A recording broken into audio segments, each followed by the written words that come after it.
C'est tout. Deuxièmement, les contrats que l'on fait avec les pays d'où viennent tous ces pauvres gens que vous voyez là sont des contrats léonins qui ruinent leur économie. Et vous avez là-dedans, tout le monde est d'accord pour faire ça, sauf moi. Madame Le Pen, l'autre jour, elle a voté un accord de pêche avec le Libéria. On s'en fout du Libéria, mais pas moi. Et les pauvres gens qui sont là, 50% d'entre eux vivent de la pêche. On va faire arriver la grosse marine marchande européenne qui va tout racler.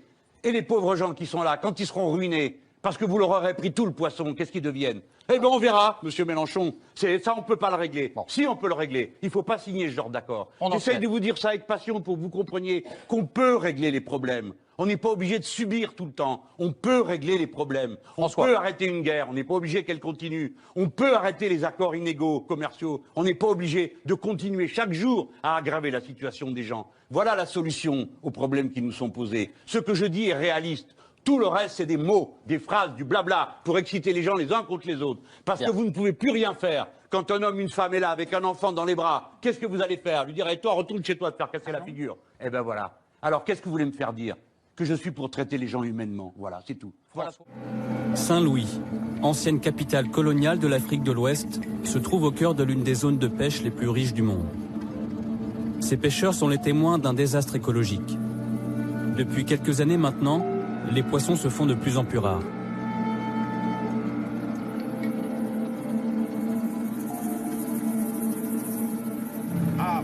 J'ai commencé la pêche il y a bien longtemps, il y a plus de 30 ans. Je m'appelle Yag.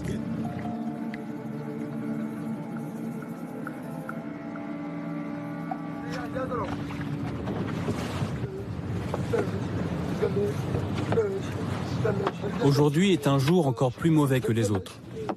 Les filets sont vides. Quand on va au large, on voit les bateaux étrangers. C'est à cause d'eux qu'on n'a plus de poissons. Avant, nous étions prospères. Mais depuis l'arrivée des bateaux industriels, les poissons disparaissent. Et ces bateaux sont très nombreux ici.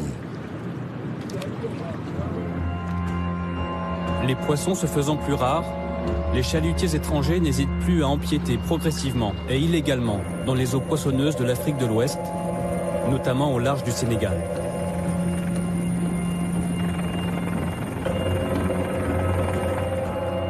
Obligeant ces hommes à pêcher de plus en plus loin.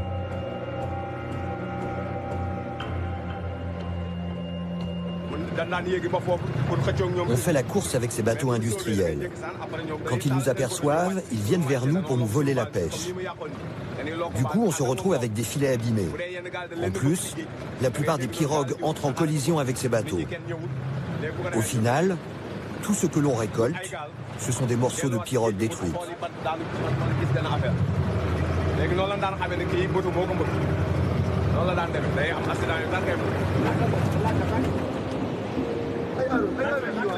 Tire, vas-y, tire bien le filet.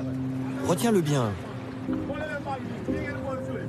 Cette mer est une route nationale où se côtoient les pirogues et les cargos. Depuis quelques années, les collisions sont de plus en plus fréquentes.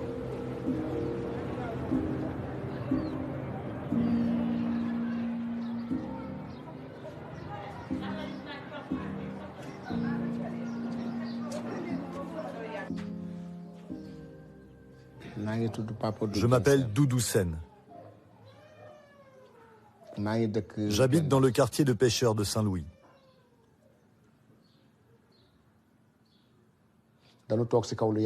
Avec mon fils, Youssoufa, on a décidé d'aller en mer pour la pêche, parce qu'on était resté longtemps à terre.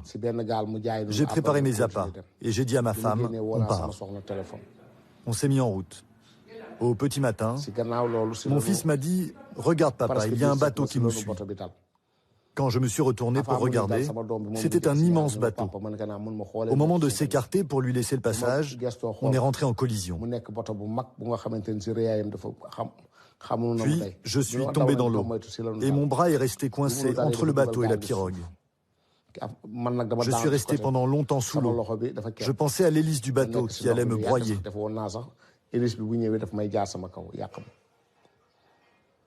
Quand j'ai sorti la tête de l'eau, j'ai vu que c'était un bateau étranger. On n'a pas pu l'arrêter parce qu'il a pris la fuite. Mon fils est mort sur le coup. Et moi, j'ai perdu mon bras. J'en suis sorti vivant, mais ce qui s'est passé ce jour-là, je ne l'oublierai jamais.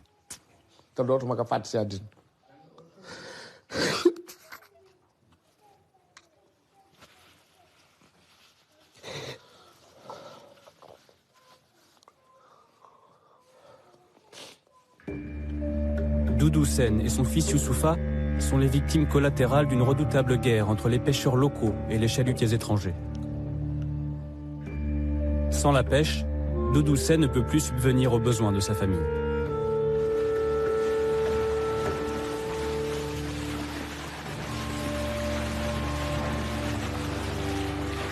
Ces navires industriels tentent de se faire discrets. Envoyés depuis la Russie, l'Asie ou l'Europe, ces bateaux raclent les côtes du Sénégal, parfois en utilisant des moyens légaux. Karim Sall, ancien pêcheur, n'a jamais quitté la mer. Il tient à nous montrer l'un de ses chalutiers. Celui-ci, par exemple, est détenu en partie par des Espagnols qui opèrent sous pavillon sénégalais, les protégeant ainsi de contrôle en mer. C'est des prête-noms, ce n'est pas des bateaux sénégalais. Il y a des matelots sénégalais, mais quand tu vas monter sur le bateau, tu vas voir que c'est des étrangers. Le bateau est étranger, le capitaine est des étrangers, et le débarquement va en Europe. Et eux, ils mettent des lames qui détruisent d'abord les habitats de ces poissons. Ils n'ont pas des filets sélectifs. C'est des filets qu'on appelle des filets chaussettes, qui ravagent tout. Ils ciblent des espèces, mais ils pêchent tout. Donc les 80% de leur pêche, ils les rejettent en mer. Ils sont en train de transformer les eaux sénégalais en désert liquide. Tous les jours, ces deux mondes se font face. D'un côté, les pêcheurs artisanaux, de l'autre, les bateaux industriels. Ces 40 dernières années, la pêche s'est largement intensifiée. Le Sénégal est le deuxième pays producteur de l'or bleu en Afrique de l'Ouest.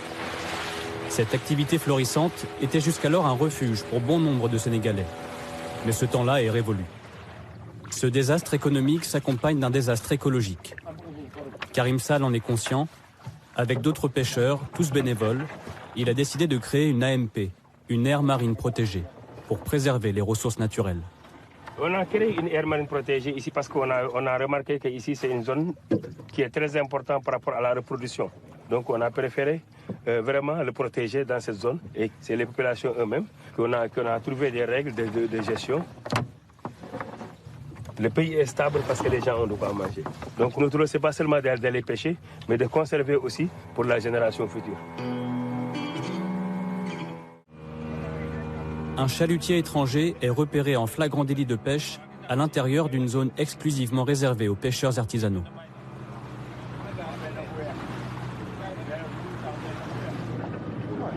C'est un bateau de pêche. Vous avez vu derrière, le filet est à l'eau. Alors au lieu de rester dans la zone où vraiment c'est au-delà des 6000, mais ils descendent la nuit, vous voyez ce qu'ils font. L'équipe doit minutieusement s'approcher au plus près pour finaliser l'opération. Il n'y a pas assez de surveillance. À chaque fois, on nous dit qu'il y a un manque de moyens. Donc, ils en profitent pour faire ces infractions-là. Alors, qu'est-ce qu'il faut faire? Nous, on va s'impliquer davantage. Nous savons que si on ne fait rien, d'ici peu, le Sénégal n'aura plus de poissons. On est obligé d'aller en Mauritanie ou en Guinée ou autre part pour chercher du poisson, pour nourrir nos populations. Il y a urgence, bien sûr, il y a urgence. Tout le monde doit se lever. Et là, nous allons le faire savoir à tout le monde pour que cela cesse. Ces pêcheurs en colère se sentent impuissants et délaissés par les autorités. Pour l'instant, ce chalutier peut continuer à pêcher illégalement sans être inquiété. Des pêcheurs tués, des stocks de poissons surexploités. La situation n'est plus tenable au Sénégal, comme dans toute l'Afrique de l'Ouest. Certains pays voisins ont décidé d'envoyer un message fort aux chalutiers étrangers qui pêchent illégalement dans leurs eaux. Pour mieux défendre ses ressources et protéger ses pêcheurs, le Libéria accepte de coopérer avec des organisations de défense de l'environnement. Depuis janvier 2017, le Libéria organise des patrouilles conjointes avec l'ONG Sea Shepherd à bord de son bateau, le Sam Simon. Nom de code, Opération Sola Stella.